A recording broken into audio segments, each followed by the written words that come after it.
estorbos que detienen el avance del Evangelio. Vamos avanzando en nuestro pequeño estudio que estamos llevando estos domingos acerca de la iglesia, el cumplimiento, su responsabilidad con el Evangelio. Y ya vamos en el capítulo 5, la iglesia está preparada, está lista para comenzar a cumplir la gran comisión. Han recibido al Espíritu Santo, tienen ya el mandato del Señor perfectamente claro, han comenzado a evaluar el costo del Evangelio, lo que cuesta. Pedro y Juan han ido a predicar el Evangelio, aun cuando pesaba sobre ellos un arresto por el supuesto robo del cuerpo de Jesucristo. Aún a pesar de todo eso, fueron a un lugar público, predicaron el Evangelio, la gente se amontonó, hicieron un milagro que atrajo la atención de todas las personas, pero también de las autoridades judías. Los llevan, les conminan a que dejen de predicar de Jesucristo y que dejen de estar propagando una supuesta mentira de resurrección.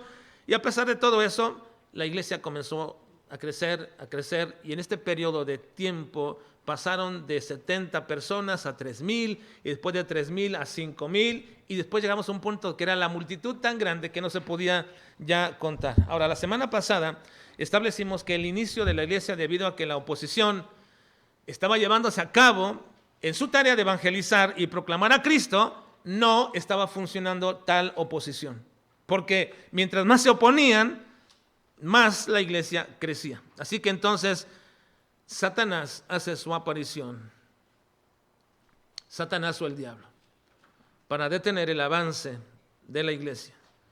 Así que su estrategia no iba a consistir en seguir oponiéndose desde afuera, porque mientras hacían esto, más crecían y más crecían.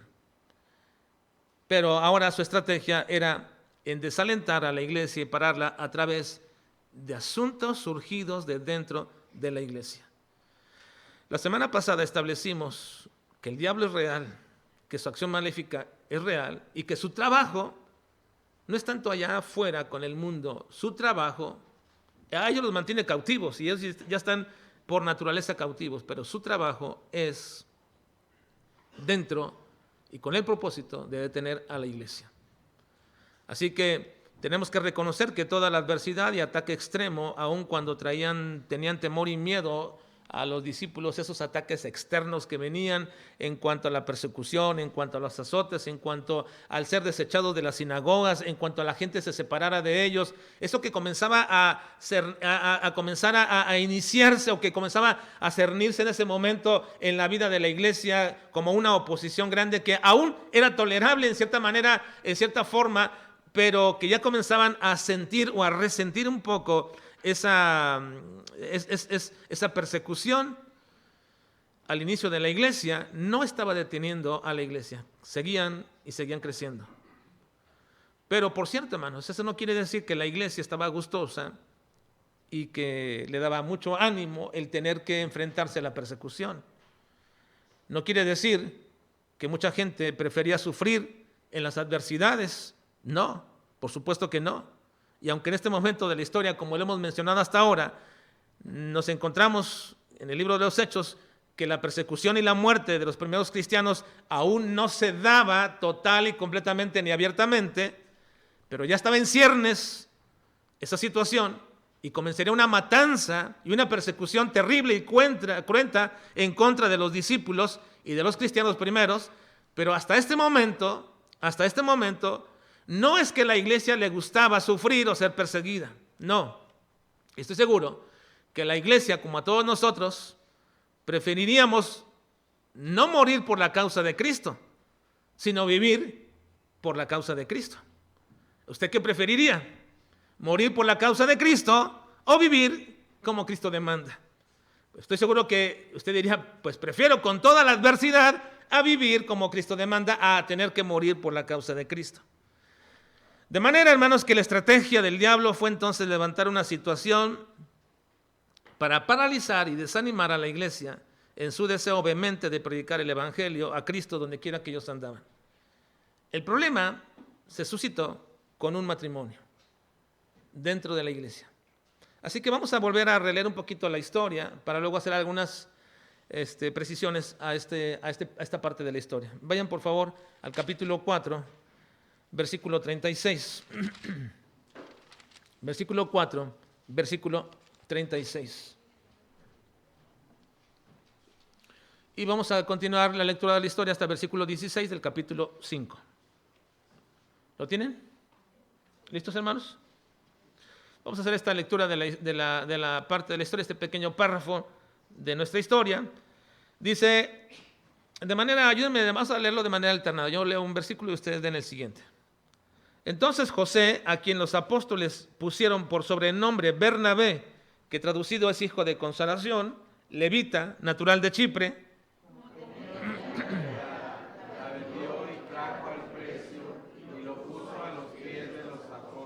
pero cierto hombre llamado Ananías, con Zafira su mujer, vendió una heredad.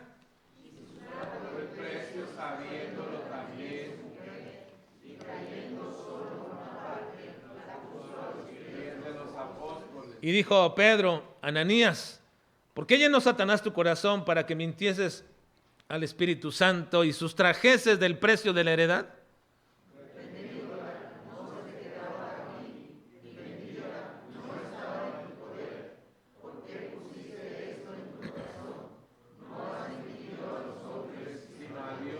Al oír Ananías estas palabras, cayó y expiró, y vino un gran temor sobre todos los que lo oyeron.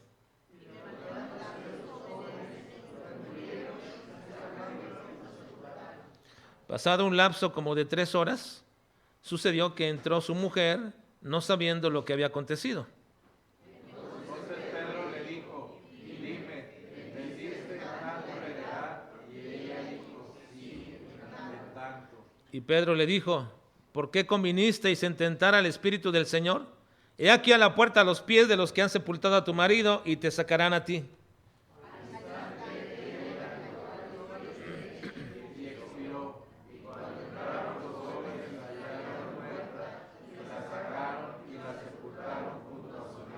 Y vino gran temor sobre toda la iglesia y sobre todos los que oyeron estas cosas.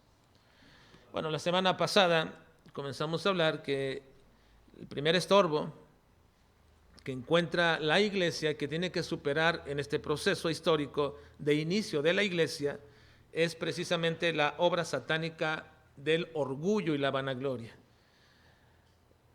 No es otro tema aparte, es la continuación que nos quedamos la semana pasada en este sentido, cuando establecí que la obra del diablo es real y que trata precisamente y lo hace vehementemente dentro de la iglesia. El problema que se suscitó en esta iglesia es precisamente con un matrimonio en medio de un momento tan especial para la iglesia en que se encontraba. La iglesia estaba creciendo. La iglesia estaba fulgurante, la iglesia estaba deseosa, alegre, se movían por todas partes y entre ellos había comunión entre sus miembros unos con otros. Había un arrojo de los líderes ejemplificando la manera en cómo deberían predicar el evangelio a costa de cualquier precio. Y ahora esta situación que acabamos de leer amenazaba con frenar y pervertir el sano desarrollo de la iglesia. La semana pasada concluimos diciendo que el problema que Satanás originó fue y sucedió en el corazón de Ananías y de Zafira. Y ese problema se llama orgullo y vanagloria. Ese es el primer estorbo que Satanás quiso poner dentro de la iglesia para detener el avance de la proclamación del evangelio. La obra satánica del orgullo y la vanagloria. Aun cuando no se nos dice claramente que ese era el problema, lo que sí se nos dice es que fue una obra del mismo diablo en el corazón de Ananías. Versículo 3, vean por favor, capítulo 5, versículo 3 dice, y dijo Pedro, Ananías, ¿por qué llenó Satanás tu corazón para que mintieses al Espíritu Santo y sustrajeses del precio de la heredad? Pedro es claro aquí y dice lo siguiente, que Satanás llenó el corazón de Ananías. Esa fue una obra diabólica. Ciertamente, el problema estaba en el corazón de Ananías, pero fue Satanás el que hizo esta labor. Ahora, es curioso, hermanos, que Pedro utilice esta palabra y no otra, o que use esta frase y no diga, por ejemplo, Ananías, ¿por qué incitó tu corazón el diablo para hacer esto? O ¿por qué no dijo, por qué movió tu corazón para hacer esto? ¿O por qué no le dijo, o por qué engañó Satanás o el diablo tu corazón para hacer esto? No, Pedro lo que usa y dice el verbo llenar. La idea de esta frase cuando Pedro dice, ¿por qué llenó Satanás tu corazón? La idea de esta frase es que el mismo diablo había impregnado la mente y el corazón de Ananías y de su esposa con una idea muy suya, muy del diablo, con un pecado, diríamos, infernal. De tal manera que cuando llena el corazón con esto, prácticamente el diablo mismo está llenando el corazón de Ananías. Es decir, este pensamiento es totalmente diabólico y maligno, porque se originó en el mismo diablo. Y suponemos que esa fue la causa por la cual el diablo fue echado fuera de la presencia de Dios. Ahora digo suponemos porque no existe una declaración directa de que así fue. Tenemos varios textos que nos hacen, al unirlos, poder tejer una historia que la mayoría creemos que así sucedió. Y aun cuando no tenemos muchos pasajes, hay algunos que podemos cotejar y acomodar y nos dan esta idea que el problema del diablo fue el orgullo y la vanagloria por la cual Dios le echó fuera del recinto celestial. Ahora, esa idea con la cual llenó el diablo a Ananías, su corazón, es el orgullo y la vanagloria. Miren, dice 1 Timoteo capítulo 3, versículo 6, cuando se dan los requisitos para los pastores, los obispos, hablando de todos esos requisitos, dice, en una de esas partes, en los requisitos dice lo siguiente, lean conmigo, dice,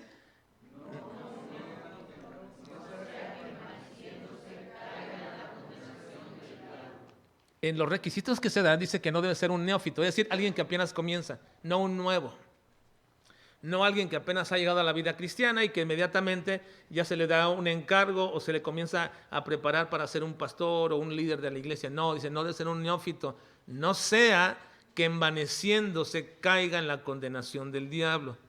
Y aquí entrelaza la palabra condenación con el envanecimiento, porque la condenación del diablo fue envanecerse. Así que si es uno nuevo que apenas comienza, aún no ha madurado, aún no ha crecido, y ya se le pone como un líder dentro de la iglesia, entonces podría caer precisamente en la condenación del diablo. ¿Cuál era la condenación del diablo? El envanecimiento. No sea que envaneciéndose. Y aunque no voy a agregar, esta es una paráfrasis, es decir, es una idea paráfrasis que una idea que está metida dentro de ello, no sea que envaneciéndose, como el diablo, caiga en la condenación del diablo. Ahora, la condenación del diablo fue su envanecimiento, y al parecer ese envanecimiento se relata en Isaías 14, 12 al 15. Dice de la siguiente manera: ¿Cómo caíste del cielo, oh lucero, hijo de la mañana? Cortado fuiste por tierra, tú que debilitabas las naciones, tú que decías en tu corazón, subiré al cielo, en lo alto, junto a las estrellas de Dios, levantaré mi trono, y en el monte del testimonio me sentaré. A los lados del norte, sobre las alturas de las nubes subiré y seré semejante al Altísimo. Mas tú derribado eres hasta el Seol, a los lados del abismo. Así que al parecer este relato está mencionando precisamente la idea de que el mismo diablo tuvo ese deseo, ese envanecimiento, ese orgullo en su corazón, de tal manera que quiso ser igual a Dios. Subiré y pondré mi trono al lado del Altísimo. Junto a él, soy de la misma altura, pensaba el mismo diablo. Ahora, una pregunta es, ¿por qué surgió esa idea en el diablo de querer ser igual a Dios? ¿Por qué surgió la idea del diablo de querer ser igual a Dios? ¿De dónde salió? ¿Por qué no salió de cualquier otro ángel? ¿Por qué salió de este ángel el deseo de ser igual a Dios? Bueno, el deseo egoísta y el orgullo trastornado del que quiere reconocimiento por lo que aparenta, que quiere ser reconocido por lo que ha recibido y que no es de él. El diablo fue una criatura de Dios, fue creado por Dios y fue creado como el más hermoso de todos los ángeles, y le fue dada una dignidad que recibió de parte de Dios, pero él no entendió acerca de esto, y entonces quiso un reconocimiento, un orgullo en su corazón por ser lo que era sin que realmente lo fuera, porque lo recibió de Dios. Así que no era él, era Dios quien debería recibir la gloria por haber creado algo tan hermoso, pero él quiso recibir esa gloria.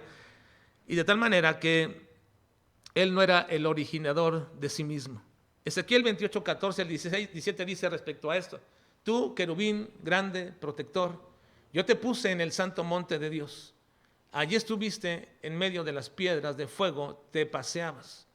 Perfecto eras en todos tus caminos, desde el día que fuiste creado hasta que se halló en ti maldad. A causa de la multitud de tus contrataciones, fuiste lleno de iniquidad y pecaste. Por lo que yo te eché del monte de Dios y te arrojé de entre las piedras del fuego, oh querubín protector. Se enalteció tu corazón a causa de tu hermosura, corrompiste tu sabiduría a causa de tu esplendor, y yo te arrojaré por tierra delante de los reyes y te pondré para que miren en ti. Al parecer todos estos textos se están refiriendo a la misma persona, al mismo ángel, y esa es la razón. Hubo un orgullo por cómo se vio, por lo que pensó que podía ser, pero en realidad no era absolutamente nada. Hermanos, ninguno de nosotros como criaturas de Dios somos absolutamente nada. Si algo pudiéramos hacer para la obra del Señor, quien debe recibir la gloria es Dios, porque no fuimos nosotros, no son nuestras capacidades. Si tuviste la capacidad de hacer algo, es Dios quien debe recibir la gloria, porque Él te la dio. Si tienes algo en este momento de lo cual te estás enorgulleciendo, ten cuidado. Es el pecado mismo del diablo, porque no es que tú lo tienes ni tú lo originaste, Dios te lo ha dado. Amén. Nadie podría sentirse orgulloso por lo que tiene, por lo que hace, por lo que sabe. Nadie.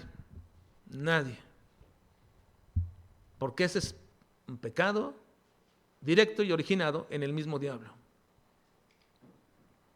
Una de las razones del por qué el pecado en forma general se anida en el hombre es porque su naturaleza ha sido infectada con la semilla satánica del orgullo y la vanagloria. ¿Por qué el pecado? Cualquier forma y expresión de pecado, pero sobre todo el pecado en el sentido general, como una rebelión en contra de las leyes de Dios.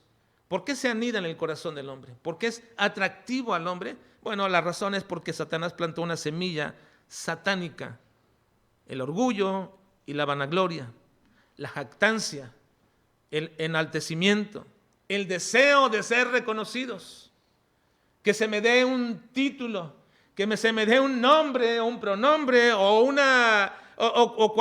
cualquier cosa que me haga sentirme mayor o superior a los demás. Solo basta, hermanos, solo basta con que el diablo susurre una pequeña idea de esto a nuestros oídos, a alguien que está presto para recibir ese reconocimiento, a alguien a cuya persona no se le ha reconocido lo que ha hecho y de pronto dice, tú también lo mereces, y entonces se planta esa semilla maléfica. El deseo de querer tener gloria, el deseo de ser reconocido. Entonces, si eso se logra, esa semilla comenzará a germinar y va a dar su fruto diabólico. Por eso Satanás quería hacer esto en la iglesia, porque basta que lo siembre en alguien, y si nadie para esto y si nadie lo detiene, entonces comienza a surgir por todas partes esa semilla, brota por muchas partes. Ahora, ¿dónde fue infectado el ser humano con esa semilla maléfica del orgullo y la vanagloria que se originó en el mismo? ¿Dónde fue infectado el hombre con esa semilla maléfica? ¿En dónde? En el huerto del Edén. Miren Génesis capítulo 3, versículos 4 al 6. Entonces la serpiente dijo a la mujer, no moriréis, sino que sabe Dios que el día que comáis de él, serán abiertos vuestros ojos. Está hablando del fruto del árbol que le fue prohibido. Serán abiertos vuestros ojos y seréis como Dios, sabiendo el bien y el mal. Plantó esa idea en la mujer, y luego dice, y la mujer al escuchar esta y razonarle y a pensar esa idea, y vio la mujer que el árbol era bueno para comer y que era agradable a los ojos, y árbol codiciable para alcanzar la sabiduría, y tomó de su fruto, y comió, y dio también a su tonto marido. No dice eso, ¿verdad? ¿O sí dice? ¿Pero fue o no fue lo mismo, hermanos? Eso no es eso. ¿Cómo es posible, hermanos, que Adán, habiendo recibido de parte de Dios claramente la orden de no hacerlo, viene su mujer y le dice, esto es benéfico? Lo que Dios te dijo no es cierto. Lo que Dios te mandó no es verdad. No es cierto. Y como alguien sin pensarlo, y como alguien sin razonarlo, ¿qué hace? Lo toma y también lo come, como ella. Si uno puede criticar a la mujer por haber caído en la tentación del diablo, uno no sé qué calificativo podría darle a Adán. No sé qué calificativo se le puede dar a Adán. Si uno puede decir que la mujer fue débil ante la tentación del diablo, con una semilla de orgullo al decirle, van a ser como Dios, y ella cayó en eso, ser como Dios. Pero luego viene con Adán y se lo da. Ahora, ¿qué cuento le dijo? No lo sé. ¿O qué argumentó? No lo sé. Sencillamente dice de manera muy sucinta, y comió como ella. ¿Qué calificativo le darían ustedes a esto, hermanos? ¿Qué dirían ustedes a esto? Ahí en ese momento fue implantada la semilla del orgullo y la vanagloria. Ser como Dios. Ser reconocidos como Dios. A partir de entonces, hermanos, toda la descendencia de Adán viene infectada por esta misma inclinación diabólica. Ser como Dios. Orgullo y vanagloria. El diablo ha usado continuamente el orgullo y la vanagloria para derrotar y para llevar a fracasos a naciones, a familias y a iglesias. El orgullo y la vanagloria. Siempre el diablo ha utilizado esto una y otra vez para propinar tremendas derrotas y grandes fracasos. Miren, en 2 de Crónicas capítulo 26, versículo 16, mas cuando ya era fuerte, su corazón se enalteció para su ruina, porque se rebeló contra Jehová su Dios, entrando en el templo de Jehová para quemar incienso en el altar del incienso. Está hablando de Usa. Dios le hizo grande, Dios le llevó a victorias, y cuando ya era fuerte, su corazón se enalteció para su ruina. Se enalteció, se creyó mucho. Segunda de Crónicas 32, 25 dice, mas Ezequías no correspondió al bien que le había sido hecho. Otro buen rey que Dios encumbró y que Dios llevó a un momento grandioso. Ezequías no correspondió al bien que le había sido hecho, sino que se enalteció su corazón y vino la ira contra él y contra Judá y Jerusalén. Ezequiel 28:2 dice, hijo de hombre, di al príncipe de Tiro, así ha dicho Jehová el Señor, por cuanto se enalteció tu corazón y dijiste, yo soy un Dios en el trono de Dios, estoy sentado en medio de los mares, siendo tú hombre y no Dios, y has puesto tu corazón como el corazón de Dios. Bueno, ahí viene la contestación de lo que le va a acontecer. Daniel capítulo 4, versículo 30 y 31, refiriéndose a Nabucodonosor, dice, habló el rey y dijo, ¿no es esta la gran Babilonia que yo edifiqué para casa real con la fuerza de mi poder y para gloria de mi majestad? Aún estaba la palabra en la boca del rey cuando vino una voz del cielo, así te dice, rey Nabucodonosor, el reino ha sido quitado de ti. Y se convirtió en una bestia, prácticamente. Porque quien le dio ese reino fue Dios, y se lo dijo, te voy a poner en este punto, pero se enalteció en su corazón. Daniel capítulo 5, versículo 20 dice, mas cuando su corazón se ensoberbeció y su espíritu se endureció en su orgullo, fue depuesto del trono de su reino y despojado de su gloria. Está hablando de Belsasar. Hechos capítulo 12, versículo 21 a 23. Y un día señalado, Herodes, vestido de ropas reales, se sentó en el tribunal y les arengó. Les dijo, díganme lo que quiero escuchar. Y el pueblo aclamaba gritando, voz de Dios y no de hombre. Al momento un ángel del Señor le hirió, por cuanto no dio la gloria a Dios y expiró comido de gusanos. Bueno, tantas muestras de cómo el corazón del hombre se enaltece cuando ve que todo va bien, avanzando, creciendo. Cuando las cosas que van bien, de pronto el corazón se enaltece. ¿Cuál es el tiempo más peligroso en la vida de un cristiano, hermanos? El tiempo más peligroso en la vida de un cristiano, el tiempo más difícil en la vida de un cristiano, no es cuando está en carencia, no es cuando está en enfermedad, no es cuando está en tristeza, es cuando está en supuesta alegría y bonanza de su corazón, porque entonces piensa, tengo todo, no necesito de nada, inclusive ni de Dios. Eso fue lo que le dijo Dios en Apocalipsis a aquella iglesia. Tú piensas que eres rico y te has enriquecido, pero no sabes que eres un desventurado, pobre, ciego y desnudo. Hermanos, el tiempo más difícil para un creyente, para ti joven, señoritas, cuando piensas que todo va bien, va pujante, va en boga todo ello, ten cuidado.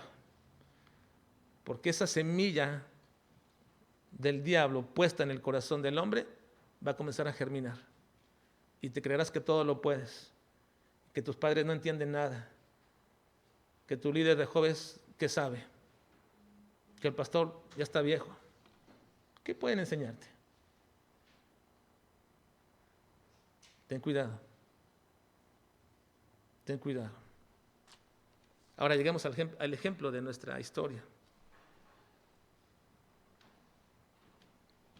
Si Satanás logra hacer esto en Ananías y Zafira y no se pone un alto a tal condición, eso va a detener el avance de la iglesia y va a corromper a la iglesia.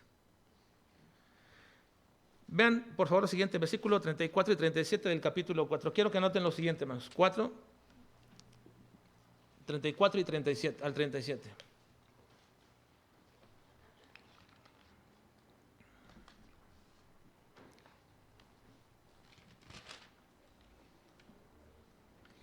Así que no había entre ellos ningún necesitado, porque todos los que poseían heredades o casas las vendían y traían el precio de lo vendido. Y lo ponían a los pies de los apóstoles. Esta es una expresión muy particular.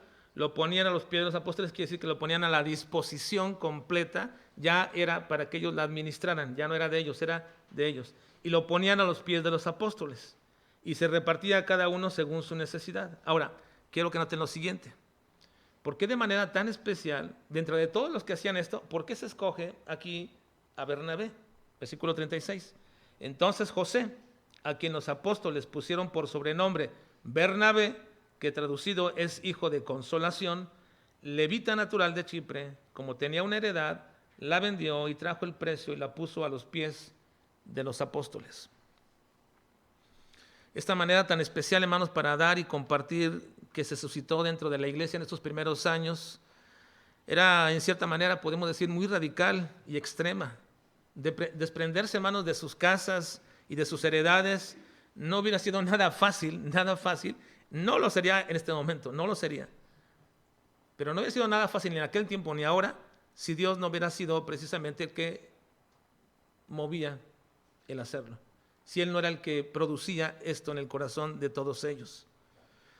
Pero una cosa era cierta, hermanos, era absolutamente necesario satisfacer las necesidades de esta iglesia que apenas comenzaba. La primera iglesia se estaba enfrentando a una situación externa de carestía, de pobreza, de tal manera que en este momento había una gran cantidad, diríamos, de gente que se quedó en el Pentecostés. Recuerden que en el Pentecostés 3,000 personas creyeron, pero esa gente del Pentecostés no era de Jerusalén y muchos ni siquiera eran de Israel, venían de todas partes del mundo. Y por eso escucharon hablar en su propio idioma. Así que muchos de ellos se quedaron en aquel lugar para ser parte de la primera iglesia y obviamente muchos de ellos no tenían posesiones en aquel lugar. Al ver toda esta situación, como mucha gente no tenía posesiones allí y había carestía y no había manera de cómo solucionar la necesidad de 3,000 personas, no de 10, 20, sino de 3,000 personas en ese momento. Entonces Dios movió el corazón de muchos creyentes que tenían casas, que tenían heredades, y dijeron, vamos a venderlas y ayudemos a todos estos que están aquí con nosotros. Así que entonces es notable cómo el Señor comenzó a trabajar en la vida de esta iglesia, y no es el modelo que nosotros debemos seguir, en el sentido de que, bueno, entonces todo el mundo vaya y venda lo que tiene y tengamos una comuna aquí en este momento donde todos nos satisfagamos. No, es una situación especial. No había en este momento, gente con muchas necesidades, no tenían casa donde dormir, no tenían que comer, no tenían cómo solucionar eso, se habían quedado ahí, y entonces ahora la iglesia está respondiendo de manera correcta. La gente que sí tenía ahí posesiones las comenzaron a vender. Pero se muestra aquí precisamente una historia notable, un ejemplo muy notable. Bernabé. ¿Quién era Bernabé? Bueno, su nombre original era José. Pero dice otra cosa, que ¿era un qué? Levita. Era un levita. ¿Qué era un levita, hermanos?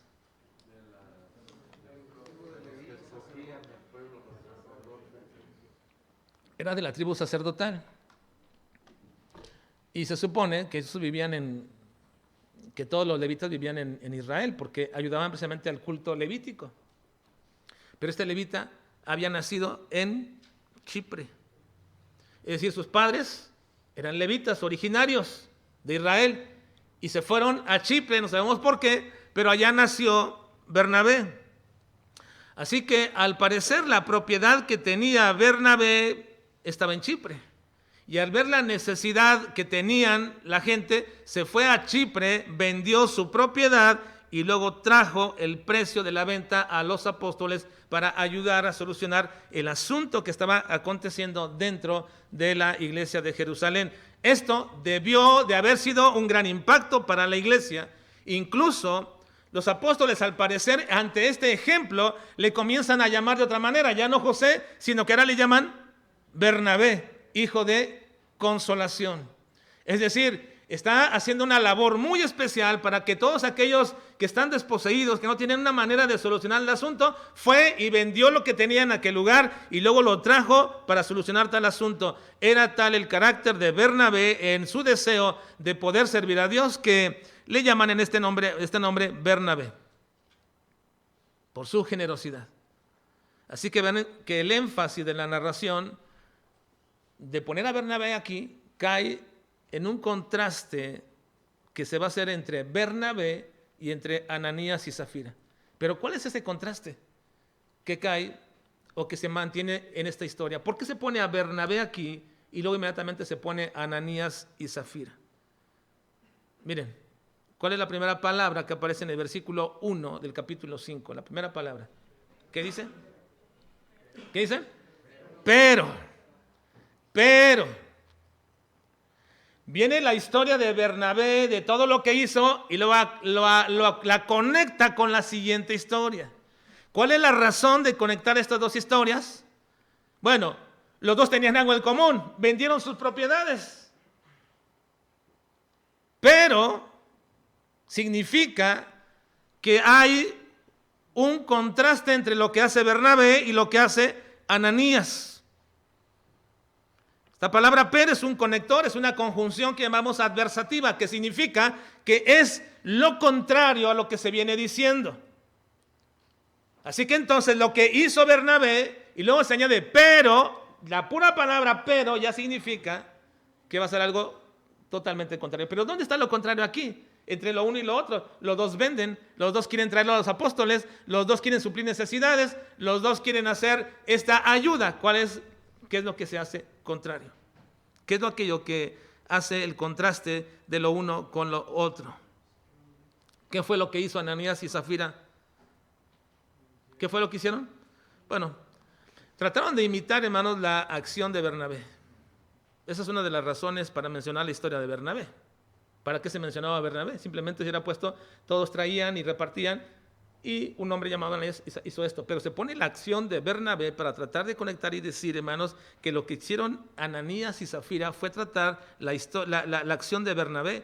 Y esa es una de las razones para mencionar entonces la historia de Bernabé. Imitar su acción, pero, segundo, se dice pero, porque aunque imitaron la acción y fueron acciones iguales, no fueron con las mismas intenciones ni los mismos propósitos. No había la misma intención entre Ananías y entre Bernabé. Ven el versículo 2. Dice, y sustrajo del precio, sabiéndolo también su mujer, y trayendo solo una parte, la puso a los pies de los apóstoles. Se usa aquí la palabra sustrajo del precio. La realidad, además, es que este matrimonio no quería perder todo su patrimonio. No. Quizás pensaron que era demasiado lo que estaban dando. Estamos dando demasiado, es mucho. Es todo ello. Lo pensaron así y quizás esta idea surge muchas veces en la mente de creyentes cuando han propuesto en su corazón serle fiel a Dios con sus ofrendas y de pronto dicen, esto es demasiado, se me hace, ¿para qué lo querrán tanto en la iglesia? ¿No? Y comenzarán mucho a decir todo eso y a pensarlo de esta manera. Bueno, ellos sustrajeron del precio. Ellos no querían perder, pensaron que era demasiado o que ellos se quedarían sin nada para compartir con otros. O no sabemos por qué lo hicieron. Lo que sí sabemos es que quisieron engañar a Pedro y por supuesto a Dios en la persona del Espíritu Santo. Por eso se usa la palabra sustrajeron. Sustrajeron. ¿Qué es sustraer? No simplemente es quitar. La palabra sustraer, hermanos, la palabra sustraer es un calificativo negativo. No significa solamente quitar, sino la palabra sustraer tiene una connotación muy negativa que también se traduce en otras partes de la Biblia con la misma palabra griega sustraer, también se traduce como robar.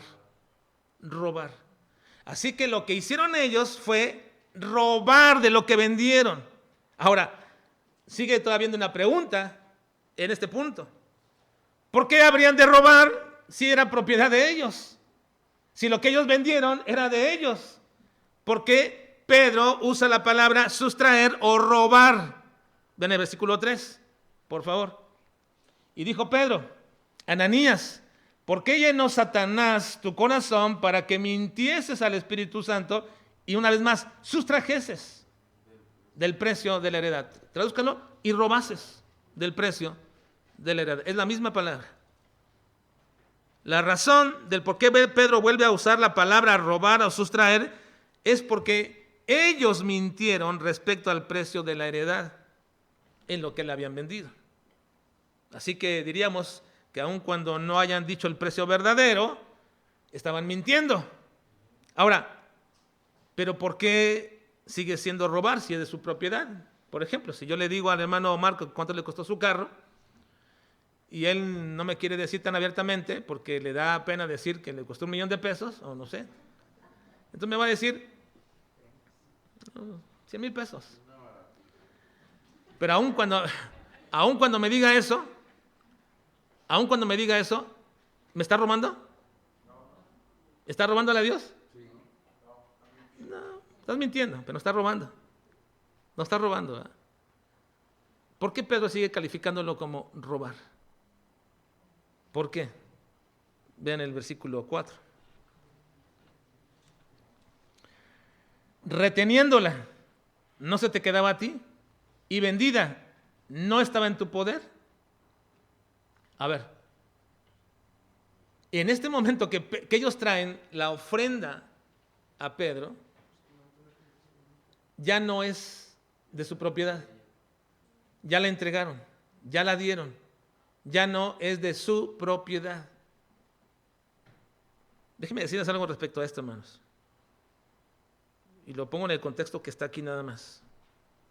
Tú no puedes decir que cuando tú has dicho al Señor, voy a entregar mi diezmo, y después digas tú, no lo entrego, mejor lo ocupo en aquello, en otro, aquello, que es para la iglesia. No es de tu propiedad ya. Si eso en tu corazón Dios lo puso para entregarlo, eso es del Señor en la administración de la iglesia. Pero no puede decir, lo voy a usar para estas cosas que yo pienso que deben de usarse. Tengamos cuidado con esa parte. Lo que hicieron Ananías y Zafira es que imitando la acción de Bernabé, trajeron el precio de la heredad que vendieron y le dijeron a Pedro, vendimos nuestra propiedad, nuestra edad, y aquí está a los pies de los apóstoles. Ya ahora es del Señor y para la administración que ustedes han determinado. Así que la razón es que en realidad ya no era de su propiedad, y Pedro la aclara claramente, debido a que ellos ya la habían entregado a los apóstoles, y por eso le dice Pedro, mira, si la hubieras vendido, bueno, no la hubieras vendido, es tuya. Si la hubieras vendido y te quedabas con el dinero, seguía siendo tuya, no hubieras traído nada absolutamente aquí a la iglesia. No la hubieras traído. Porque no vendiéndola es tuya, y vendiéndola sigue siendo tuya. Pero al traerla ya no es tuya. Y por eso, lo que no diste de esa propiedad y que dijiste que la habías vendido en tanto, es un robo. Es un robo. Piensa eso en términos tuyos de lo que le damos a Dios o lo que Dios ha puesto en nuestro corazón. Piensa en términos personales. Así que el momento que Él trajo el dinero a los apóstoles dejó de ser su propiedad. Ahora, ¿qué tan real, hermanos, y qué tan importante y qué tan grave puede ser que cuando dedicas o prometes algo a Dios y no lo cumples, le estás robando a Dios? ¿Qué tan real es esto? ¿Qué tan real, hermanos, es que cuando tú prometes tiempo, prometes trabajo, prometes de tus recursos financieros, lo prometes a Dios y luego no lo cumples, ¿le estás robando a Dios?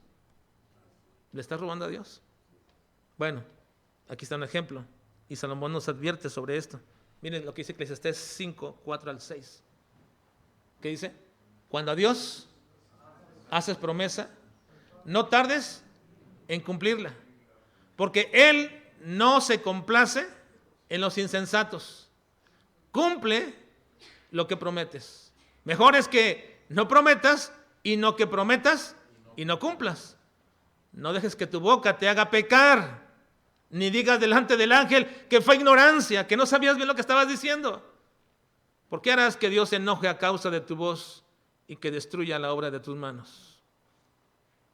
Es serio, hermanos. Es muy serio. Por eso Cristo dijo que cuando uno promete y luego no va a cumplir, eso es una obra del maligno. Es una obra misma del diablo. Bien, Mateo 5:37 dice, pero sea vuestro hablar, sí, sí, no, no. Porque lo que es más de esto, ¿qué? De mal procede. O sea, algo que dijiste sí, luego fue no, y algo que dijiste que no, luego fue sí, de mal procede. Ahora, la traducción palabra mal aquí no se refiere como algo en realidad de carácter moral, mal, no. La palabra aquí es un sustantivo que significa del malo procede, del maligno procede. La mayoría de las versiones en español lo traducen, menos la nuestra, así. La mayoría traduce del maligno. Miren, por ejemplo, una de ellas dice así: si quieres decir sí, solamente di sí. Y si quieres decir no, solamente di no. Todo lo que digas de más viene del maligno. Viene del maligno. Así que, ¿qué tan serio y qué tan real fue que lo que ellos prometieron y lo trajeron era realmente mentira, por supuesto, y era un robo? Ahora, vean que este problema no era nada sencillo, que le dieran unas palmaditas Pedro a Ananías o unos, como dicen aquí, unos zapes y ya. Para la próxima, piénsalo bien. No fue así. No fue así. Porque si Ananías infectó el corazón de su esposa, esto iba a cundir en toda la iglesia. Y vean el resultado, versículos 5 al 10 dice: al oír estas palabras cayó y expiró, y vino un gran temor sobre todos los que lo oyeron. Y levantándose los jóvenes, lo envolvieron y sacándolo le sepultaron. Qué trabajo de los jóvenes. Espero que aquí nuestros jóvenes estén listos para esto, ¿verdad? Pero qué trabajo tenían los jóvenes. Me acuerdo que hace unos años hablé acerca de este ministerio juvenil, sacar muertos, ¿verdad? Pero vean lo que sucede. Dice, pasado un lapso como de 3 horas, Sucedió que entró su mujer, no sabiendo lo que había acontecido. Entonces Pedro le dijo: dime, ¿vendisteis en tanto la heredad? Y ella dijo: sí, en tanto. Y Pedro le dijo: ¿por qué convinisteis en tentar al Espíritu del Señor? He aquí a la puerta los pies de los que han sepultado a tu marido y te sacarán a ti. Al instante ella cayó a los pies de él y expiró. Y cuando entraron los jóvenes la hallaron muerta y la sacaron y la sepultaron junto a su marido. Así que entonces el problema de la mentira de Ananías infectó a su esposa, hizo que lo mismo exactamente, y tenían una razón. Mintieron porque lo que ellos menos querían era ayudar. Ellos no querían ayudar en realidad, hermanos. Porque si ellos hubieran querido ayudar, ¿qué hubieran hecho? A ver, ustedes piensen, ustedes son Ananías y Zafira. Si ellos hubieran querido ayudar, ¿qué hubieran hecho? ¿Mande? Bueno, una, das todo. Pero otra puedes decir: vendí mi propiedad, traigo la mitad para que se use aquí en la iglesia. ¿Pueden haber hecho o no? ¿O no? Podrían haber entregado todo, o podrían haber entregado la mitad o lo que quisieran, pero hubieran dicho: esto es lo que queremos dar. ¿Quién les habría reprochado por eso? Absolutamente nadie. Así que el problema, hermanos, es que ellos no querían ayudar. ¿Qué es lo que ellos querían? Vanidad, vanagloria. Lo mismo que recibió Bernabé, aunque no lo buscó, pero los apóstoles dijeron: este es un hijo de consolación. La obra que ha hecho de ir a vender su propiedad y traerla aquí es benéfica para todos. Y cuando ellos observaron esto, dijeron: queremos ese mismo reconocimiento, ese mismo envanecimiento y gloria y orgullo se apoderó de Ananías y Zafira, porque si bien hubieran querido ayudar, tenían toda la manera de hacerlo, con poco, con mucho, con lo que fuera. Pero ellos no querían eso, ellos lo que querían era reconocimiento. ¿Es claro o no es clara la historia en ese sentido, hermanos? No hubieran vendido nada. Hubieran vendido y se quedaban con todo.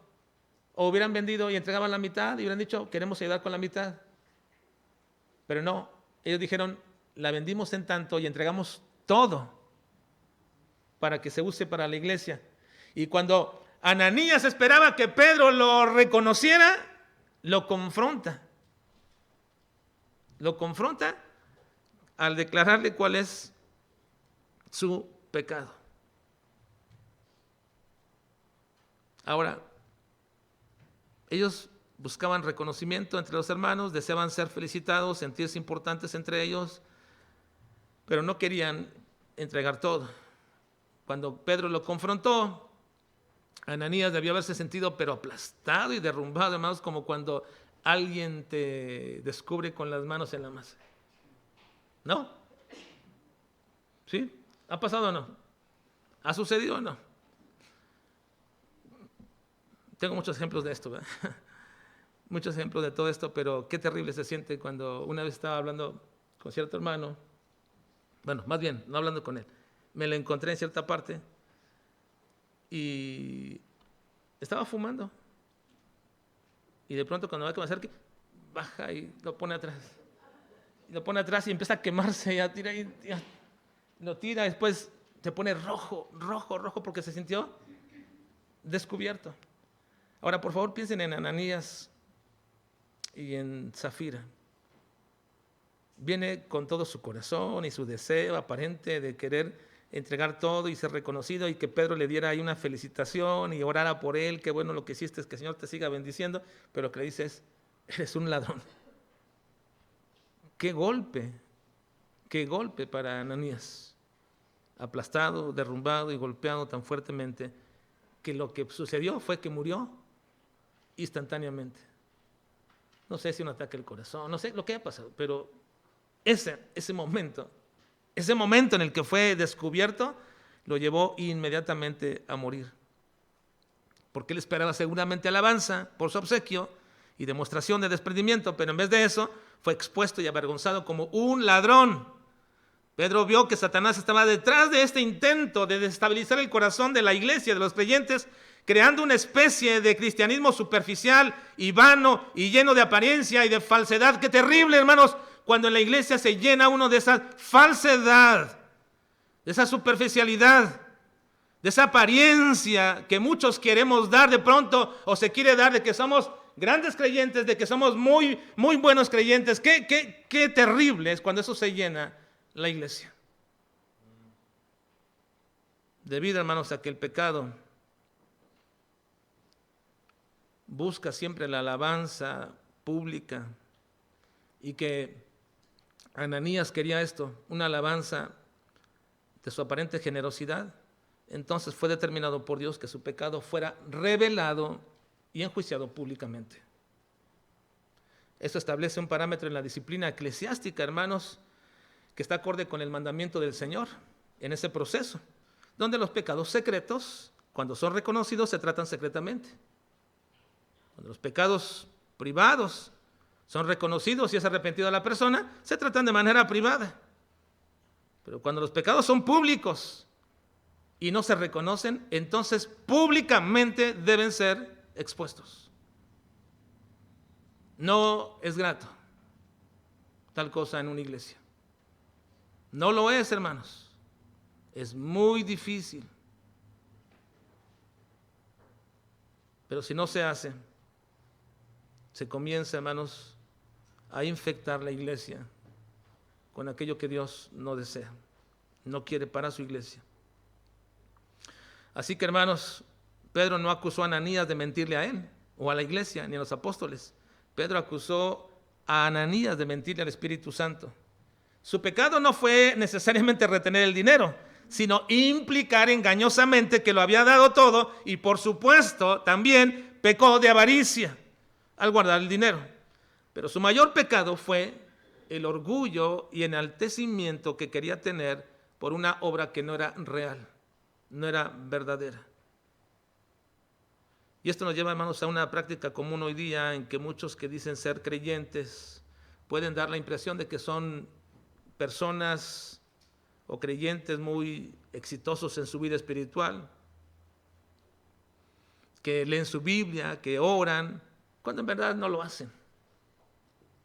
Podemos crear, hermanos, o hacernos una imagen impresionante de que tenemos todo en orden en nuestras vidas cuando no es así. Qué terrible, hermanos, es ser y dar una apariencia de que somos cristianos espirituales exitosos, cuando no es así. Podríamos exagerar nuestros logros o eficacias espirituales para presentar algo que no somos. Es demasiado fácil, hermanos, ser feliz con la imagen creada de espiritualidad que a veces nos estamos procurando, cuando en realidad no hay una vida espiritual. El gran pecado de Ananías estaba arraigado en su orgullo. El orgullo corrompe a la iglesia más rápido que cualquier otra cosa.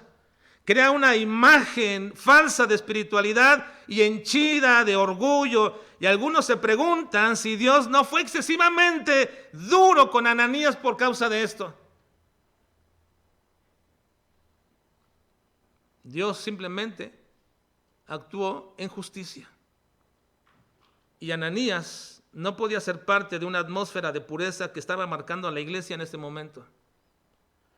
Esto fue una coyuntura crítica para la iglesia primitiva, la primera iglesia, y tal impureza de su pecado, escándalo e infiltración satánica debería ser tratado de esta manera severa. Ahora, tengamos cuidado, hermanos, mucho cuidado, y no pensemos que porque esta escena ya no la vemos cada domingo en la iglesia, entonces Dios ha bajado sus estándares y entonces Dios ha cambiado su percepción de pecado que Él reprendió en aquella ocasión. No, porque lo que hizo Dios en ese momento fue solamente un ejemplo que bastó para ese momento y que debe bastar también para nosotros hoy día. El solo ejemplo de Ananías y Zafira, donde su pecado de orgullo y vanagloria fue condenado tan severamente y de manera inmediata, le bastó a la iglesia de Jerusalén y nos debe bastar para hoy día. ¿No lo creen más? En el versículo 11, vean lo que dice y terminamos. Versículo 11, dice: y vino gran temor sobre toda la iglesia y sobre todos los que oyeron estas cosas. Vino gran temor. Así que nos basta, hermanos, el ejemplo de Ananías y Zafira, y tengamos cuidado. Tengamos cuidado, hermanos, de no estar procurando vanagloria, orgullo, deseos ensimismados de reconocimiento. Tengamos cuidado, hermanos, que el Señor nos ayude, porque uno de los estorbos más prontos e inmediatos que detienen el andar de la iglesia y su progreso en el Evangelio comienza con una obra satánica de orgullo, donde le susurra el diablo a alguien que se siente despreciado o menospreciado, y de pronto empieza a surgir una semilla maléfica que, si no se para, infectará a la iglesia. Vamos a orar, por favor.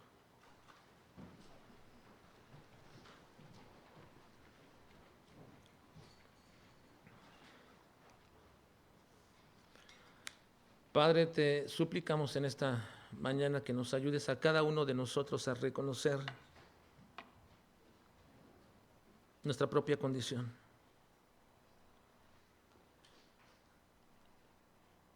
No nos permitas, Señor, desviar la atención o la mirada tuya con tu palabra en nuestro corazón, de tal manera que digamos, es para tal o cual persona lo que está diciendo el Señor. No, es para nosotros. Señor, gracias por herirnos con tu palabra, por penetrar en nuestro corazón y en nuestros pensamientos. Te imploro, Señor, y te ruego que dejemos de observar a los demás y nos observemos cada uno de nosotros. Sí, quizás una pequeña semilla de amargura nos lleve a crecer, o sea, el abono perfecto para que el orgullo y la vanagloria surjan. Señor, ayúdanos. Ayúdanos a mantenernos humildes, sometidos a ti, para que el diablo huya de nosotros, para que deje de insinuarnos que nosotros somos merecedores de algo. Te ruego en el nombre de Cristo, Señor, que nos ayudes a mantener muy bien esclarecido el entendimiento de lo que es correcto y lo que es incorrecto. Ayúdanos, Padre, para no dejarnos desviar por nuestro propio orgullo, nuestra propia vanagloria, nuestra soberbia, nuestra altivez, y nos sometamos siempre, Señor, ante ti. Ayúdanos, Padre. Te lo ruego y te lo suplico en Cristo Jesús. Amén.